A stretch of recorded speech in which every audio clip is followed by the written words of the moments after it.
ಆನಂದ ಸ್ವಾಮೀಜಿಗಳ ಪಾದಗಳಿಗೆ ನಮಸ್ಕರಿಸುತ್ತಾ ವೇದಿಕೆಯ ಮೇಲೆ ಅಲಂಕರಿಸಿರುವ ಎಲ್ಲ ಗಣ್ಯರಿಗೂ ಮತ್ತು ಶಿವಭಕ್ತ ಶರಣರಿಗೂ ಮಧ್ಯಾಹ್ನದ ಅಭಿನಂದನೆಗಳನ್ನು ಸಲ್ಲಿಸುತ್ತಾ ಶ್ರೀ ಬಸವಾನಂದ ಮಹಾಸ್ವಾಮೀಜಿಗಳು ಮಾತೆ ಮಾದೇವಿ ಶ್ರೀ ಶಿವಾನಂದ ಗುರುಜಿ ಈ ಮೂವರು ಗುರುಗಳು ಲಿಂಗಾನಂದ ಸ್ವಾಮೀಜಿಯವರ ಶಿಷ್ಯಂದರು. ಇವರು ಲಿಂಗಾನಂದ ಸ್ವಾಮೀಜಿಯವರ ಶಿಷ್ಯಂದ್ರಾದ್ರು ಅಲ್ಲೇ ಜಗದ್ಗುರುಗಳು ಆಗ್ಬೋದಿತ್ತು. ಆದರೂ ಸ್ವಂತ ಪರಿಶ್ರಮದ ಮೇಲೆ ಈ ಮಠ ಕಟ್ಟಿದರು. ಅದೇ ರೀತಿ ನಮ್ಮ ಶಿವಾನಂದ ಗುರುಜಿಯವರು ಕುಂಬಳೂರು ಗ್ರಾಮದಲ್ಲಿ ಒಂದು ಗುರುಕುಲ ಸ್ಥಾಪಿಸಿದ್ರು. ಆದರೆ ನೋಡ್ರಿ, ಇವತ್ತು ನನಗೆ ಇವತ್ತು ಬೆಳಗ್ಗೆ ಆಶ್ರಮ 2ನೇ ಬಾರಿ ಇವತ್ತು ಆಶ್ರಮಕ್ಕೆ ಬಂದಿರೋದು. ನಾವು ಸಾವಯವ ಕೃಷಿ ಅಂತ ನಮ್ಮ ಜಮೀನಲ್ಲಿ ಅಷ್ಟೇ ಅಲ್ಲ, ಸರ್ಕಾರ ಏನು ಕೊಡ್ದಂಗಿದ್ರು ಇವತ್ತು ಬದುಕಂತ ಶಕ್ತಿ ಈ ಮಠದಲ್ಲಿದೆ. ನೋಡಿ, ಯಾವುದೇ ಒಂದು ಬೋರು ಇಲ್ಲ, 1.5 ಲಕ್ಷ ನೀರು, ಮಳೆ ನೀರು ಸ್ಟೋರೇಜ್ ಮಾಡುವಂಥ ವ್ಯವಸ್ಥೆ ಇದೆ. ನಾನು ಮೇಲೆ ಹೋಗಿ ನೋಡಿದ್ರೆ ಇಷ್ಟೊಂದು ಟ್ಯಾಂಕ್ ಏನು ಅವಶ್ಯಕತೆ ಇತ್ತು ಅಂತ. ಆದರೆ ಯಾವುದೋ ಒಂದು ಬೋರ್ವೆಲ್ ಇಲ್ಲ, ಏನಿಲ್ಲ. ಮತ್ತು ಸೋಲಾರ್ ನೋಡ್ರಿ, ದೇವರು ಕೂಡ ಅಂತ ನಾವು ಅಂತ ಹೇಳ್ತೀವಲ್ಲ, ಸೂರ್ಯ ದೇವ ಕೂಡ ಅಂತ ಒಂದು ಬೆಳಕಿನ ಕಿರಣ ಉಪಯೋಗಿಸ್ಕೊಂಡ್ಬಿಟ್ಟೆ ಇಲ್ಲಿಗೆ ಈ ಒಂದು ಆಶ್ರಮಕ್ಕೆ ಸೋಲಾರ್ ವ್ಯವಸ್ಥೆ ಮಾಡ್ಕೊಂಡ್ರು. ಅಂದರೆ ಈಗ ನೋಡ್ರಿ, ಹಿಂದೆ ಅಲ್ಲಮಪ್ರಭು ಅವರು ಹೇಳಿದ್ರು, ಬಸವಣ್ಣವ್ರು ಹೇಳಿದ್ರು. ಅದೇ ರೀತಿ ಒಕ್ಕಲಿಗ ಮುದ್ದಣ್ಣ ಅಂತ ಬಸವಣ್ಣ ಕಾಲದೊಳಗೆ ಒಬ್ಬ ಕೃಷಿಕ ಇರ್ತಾರೆ. ರಾಜ್ಯಗಳಲ್ಲಿ ರೈತ ತಾನು ಬಿತ್ತೋದು ಬಿಡಲ್ಲ, ಬೆಳೆದು ಬಿಡಲ್ಲ. ಅಂದ್ರೆ ಕರೋನಾ ಬಂದಾಗ ಯಾರು ಬಿತ್ತೋದು ಬೆಳೆದು ಬಿಟ್ರೆ ಎಲ್ಲ ಫ್ಯಾಕ್ಟ್ರಿಗಳು ನಿಂತು, ಎಲ್ಲ ಔಷಧಿ ಅಂಗಡಿಗಳು ನಿಂತು, ಬೇರೆ ಎಲ್ಲವೂ ಕೆಲಸ ನಿಂತು. ಆದರೆ ರೈತನ ಕೆಲಸ ನಿಲ್ಲೇ ಇಲ್ಲ, ತನ್ನ ಆ ವ್ಯವಸ್ಥೆ ನಡೀತಾನೆ ಬಂತು. ಆ ರೀತಿಯಾಗಿ ಇವತ್ತು ಈ ಒಂದು ಆಶ್ರಮ ನಡೀತಾ ಐತೆ. ಈ ಆಶ್ರಮ ನೋಡಿಬಿಟ್ಟು ನನಗೆ ಬೆಳಗ್ಗೆ ನನ್ನ ಕೃಷಿಗಿಂತ ಆಶ್ರಮ ನಡೀತಿರೋದೇ ಭಾಳ ನನಗೆ ಗ್ರೇಟ್ ಅಂತ ಅನಿಸ್ತು. ನೀವು ನೋಡ್ಕೊಂಬರಿದು.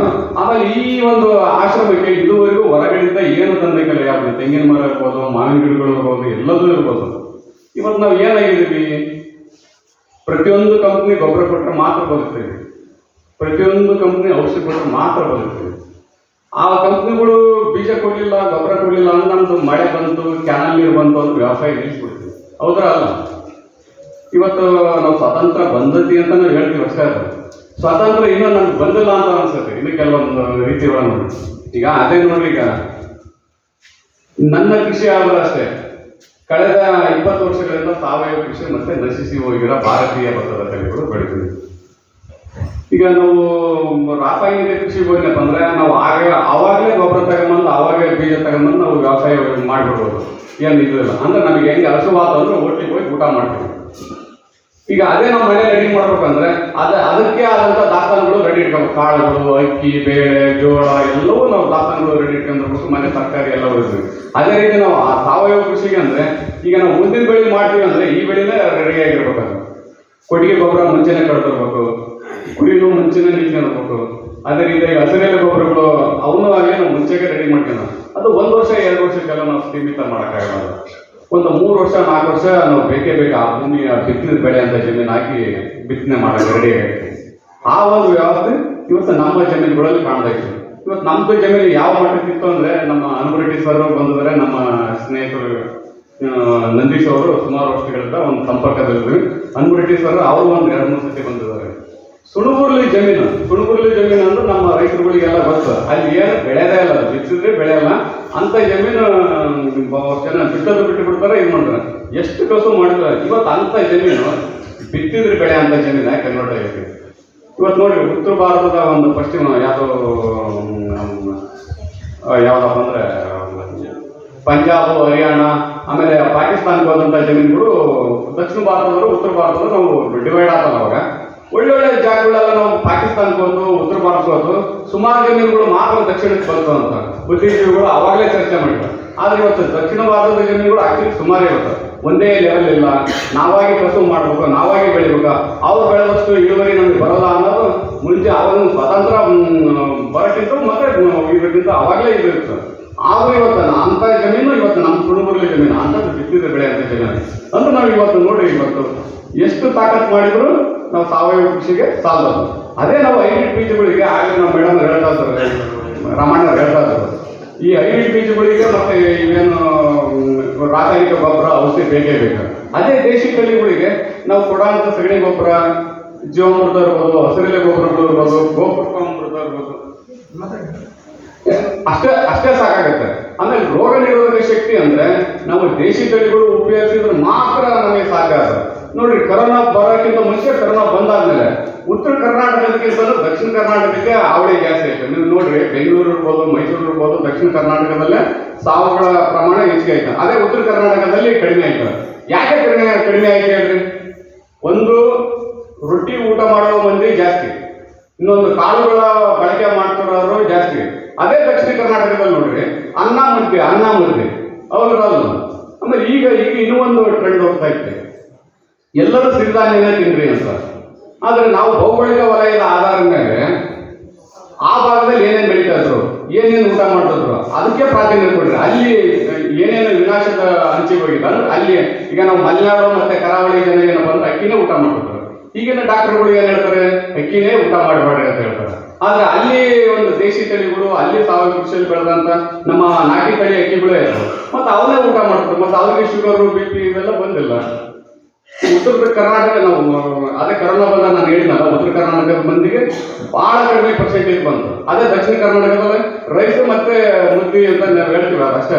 ಆದ್ರೆ ಅನ್ನವು ಬರೀ ನಾವು ಗೊಬ್ಬರ ಹಾಕಿ ಔಷಧಿ ಹೊಡೆದ್ರ ಅಕ್ಕಿ ಊಟ ಮಾಡ್ತಿರೋರಿಗೆ ಜಾಸ್ತಿ ಬಂತು.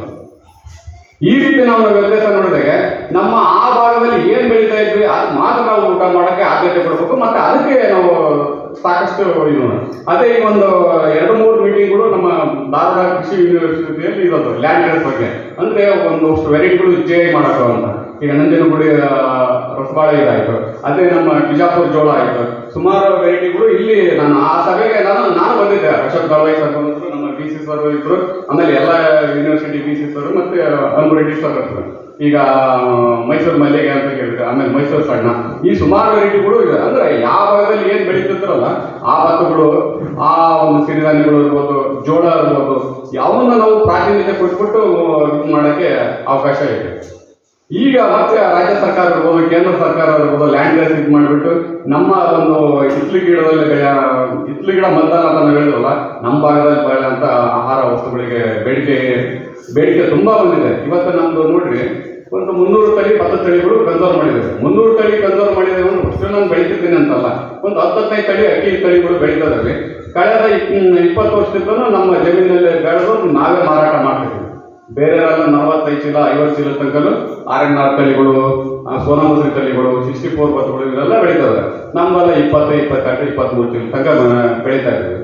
ಆ ಅಕ್ಕಿನೇ ಬೆಳೆದ್ಬಿಟ್ಟು ನಾವು ಪ್ರತಿ ಶನಿವಾರ ತಳವಾಳ ಕೃಷಿ ವಿಜ್ಞಾನ ಕೇಂದ್ರದಲ್ಲಿ ಸಾವಯವ ಸಂತೆ ಮಾಡ್ತೀವಿ. ಒಂದು ಇನ್ನೊಂದು, ಇವತ್ತು ನೋಡ್ರಿ, ಆರೋಗ್ಯದ ಬಗ್ಗೆ ಹಿಂದೆ ಏನಾಗಿತ್ತಪ್ಪ ಅಂದ್ರೆ ಆಹಾರಕ್ಕಾಗಿ ಇದಾಗಿತ್ತು, ಈಗ ಆರೋಗ್ಯಕ್ಕಾಗಿ ಅಲರ್ಟ್ ಆಗಿತ್ತು. ಈಗ ನಮ್ಮ ಹತ್ರಕ್ಕೆ ಅಕ್ಕಿ ಅಂತ ಪೇಷಂಟ್ಗಳು ಯಾರಪ್ಪ ಅಂದ್ರೆ ಕಿಡ್ನಿ ವೀಕ್ ಆಗಿರೋರು, ಹೃದಯ ವೀಕ್ ಆಗಿರೋರು, ಆಮೇಲೆ ರಕ್ತಹೀನತೆ ಇರೋರು, ಇಂಥ ಪೇಷಂಟ್ಗಳು ಇವತ್ತು ನಮ್ಮ ಹತ್ರ ಅಕ್ಕಿ ಒಯ್ತಿರೋದು. ಈಗ ನಾನು ದಾವಣಗೆರೆಗೆ ಹೋಗಿ ಮಾರಾಟ ಮಾಡೋದು ಅಷ್ಟೇ ಅಲ್ಲ, ಮನೆಗೆ ಬಂದು ಡೈಲಿ 1 ಕ್ವಿಂಟಲ್, 50 kg, 1.5 ಕ್ವಿಂಟಲ್ ಹಿಂಗೆ ಅಕ್ಕಿಗಳು ಮಾರಾಟ ಆಗ್ತದೆ. ಈಗ ಸುಮಾರು ಒಂದು 15 ಸಿಂಧೂರ ಸಾಲ ಇರ್ಬೋದು, ಅಂದನ್ನು ಸಣ್ಣ ಇರ್ಬೋದು, ಸಣ್ಣ ಇರ್ಬೋದು, ಆಮೇಲೆ ಸಣ್ಣವಾಳೆ ಇರ್ಬೋದು, ಈ ತರ ಒಂದು ಸುಮಾರು ತಳಿಗಳು ಈಗ ನನಗೆ ತುಂಬಾ ಡಿಮ್ಯಾಂಡ್ ಇದೆ. ತಿನ್ನಂತ ಗ್ರಾಹಕರು ಬಹಳ ಜನ ಇದ್ದಾರೆ, ಆದ್ರೆ ಅವರಿಗೆ ಆಹಾರ ಒದಗಿಸಂತ ಆಹಾರದ ಕೊರತೆ ತುಂಬಾ ಇದೆ. ಈಗ ಇಲ್ಲಿ ಬಂದಿರುವಂತ ಗ್ರಾಹಕರು, ರೈತರ ಶರಣರಿಗೆ ನಾನು ಕೇಳ್ಕೊಳ್ಳೋದಿಷ್ಟೇ, ಈಗ ನಿಮ್ಮ ಭಾಗದಲ್ಲಿ ಏನ್ ಬೆಳೀತಿದ್ರಲ್ಲ ಅದು ಒತ್ತು ಕೊಟ್ಟು ನೀವು ಕೊಡಕ್ಕೆ ಶುರು ಮಾಡಿದ್ರಿ ಅಂದ್ರೆ ನಿಮಗೆ ಅದಕ್ಕಿಂತನೂ ಇವತ್ತು ದುಪ್ಪಟ್ಟು ಬೆಲೆ ಸಿಗ್ತಾ ಇತ್ತು. ಇವತ್ತು ನೋಡ್ರಿ, ಇವತ್ತು ಮಾಮೂಲಿ ಅಕ್ಕಿ ರೇಟ್ ಎಲ್ಲ 45-50 ರೂಪಾಯಿ, ಇದೆಲ್ಲ ಒಂದು 70-80 ರೂಪಾಯಿ ಮೇಲೆ ಇವತ್ತು ಮನೆಗೆ ಬಂದು ಒಯ್ಯಂತ ವ್ಯವಸ್ಥೆ ಈ ಒಂದು ಸುಮಾರು ಕಾಯಿಲೆ ಇರೋಂಥ ಒಂದು ಗ್ರಾಹಕರುಗಳು ಇವತ್ತು ಮನೆ ಬಾಗಿಲಿಗೆ ಬಂದು ಒಯ್ತಾರೆ. ಅಷ್ಟೇ ಅಲ್ಲ, ಆಮೇಲೆ ಬೀಜದ ಬೇಡಿಕೆನೂ ಸಾಕಷ್ಟಿದೆ. ಈಗ ನೋಡ್ರಿ, ಈಗ ಕೋಲಾರದಲ್ಲಿ ಜೇನುಗೂಡು ಭತ್ತ ಬೇಕಂತ, ಸರ್ ನಿಮ್ಮ ಹತ್ರ ಕೈತ ಬೀಜ ಅಂತ ಕೇಳ್ತಾರೆ.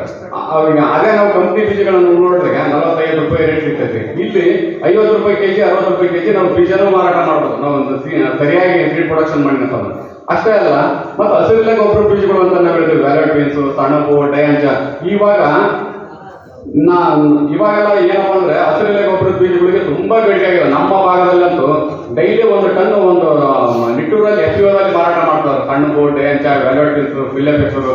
ಅಂದ್ರೆ ನಾವು ಏನಪ್ಪ ಅಂದ್ರೆ ಸಗಣಿ ಗೊಬ್ಬರ ಇಲ್ಲ ಅಂದ್ರೆ ಹಸಿರೆಲೆ ಗೊಬ್ಬರ ಒಳಗೆ ನಾವು ಭೂಮಿ ತಾಕತ್ ಮಾಡೋಂಥ ಒಂದು ವ್ಯವಸ್ಥೆ ನಮ್ಮ ಹಸಿರೆಲೆ ಗೊಬ್ಬರಕ್ಕಿದೆ.